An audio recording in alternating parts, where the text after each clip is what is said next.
subtracting rational functions. We thought we had a guest lecturer, but we don't. We have adding and subtracting rational functions. I guess so. Cups out of a room. Thanks for your help. Yeah, thanks for not helping Caitlin. Yeah, thanks for not helping Caitlin. All right, we got to look for common denominators. So we'll factor it. And the big thing that we're looking for is what does this one have that this one does not? And right away you should recognize this side does not have an x minus 2, so we can multiply this side by x minus 2. And we just simply did that. So we'll multiply the numerator x by x minus 2. Okay? This side had both terms, x minus 1 and x minus 2, so we don't need to multiply that by anything. We just bring down the 2x minus 1. Right, after that, you're going to distribute that x up top, x squared minus 2x, and then we're going to add to it the 2x minus 1 from the second fraction. All right, so we wrote that all as one single thing. Okay, common denominators now. You can do that.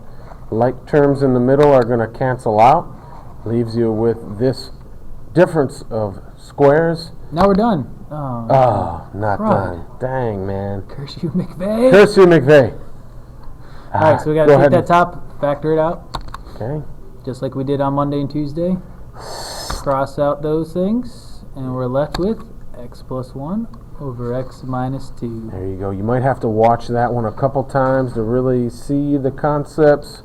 Rewind, hit pause, hit play, whatever you got to do. Next one, subtracting. Same set of steps, just like when you were adding fractions when you were younger. You know, got to get the common denominator. But here, we got to factor. So what makes the denominator? Factor out that x, get x times x minus 2. Factor out the 2, and x times, or 2 times x minus 2. All right, so as you can see here on the left side, it's got an x minus 2. On the right side, it's got an x minus 2. The difference is that on the left side, it's got an x, but it does not have the 2.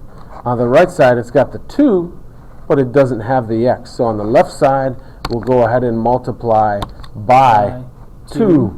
And then we've got the 2x. On this side, we'll multiply by the x, and then we'll have the 2x. Now they match. So we take the top, multiply it by 2, and get 2 times x plus 4. When you distribute that 2 to the numerator. On the right side, we multiplied by x. So we multiply x. Yep, distribute it out. You get the x squared plus 2x. Okay. Just being careful here with our subtractions. So this means subtracting this whole quantity. That means minus x squared minus 2x. So don't lose track of that negative sign. Really important. Change the sign of everything after it. So. Yep, add the opposite. Again, we got like terms here. We've got 2x and minus 2x. They can cancel. And then we just reordered the numerator, negative x squared plus 4. And we'll go ahead. Oh, not done. I thought we were done. Shoot. McVeigh. McVeigh. All right, so the easiest thing here is nobody likes a negative a in front of the x squared, so we're going to factor that out. And when we take out that negative, it changes the sign of everything. So the x squared is now positive, and the 4 is now negative. All right. You probably recognize that difference of squares. Yep. So it'll become negative x plus 2, x minus 2. What goes away? The x minus 2s. They cross out. And you end up with the negative 1 times x plus 2 over 2x. You could distribute the negative 1. You could leave it like that. Either way, it's up to you. Here you go. So. A lot of stuff. Again, you're probably going to want to watch that one a couple times, a few times. It's going to take some time, so you got to be willing to put in work.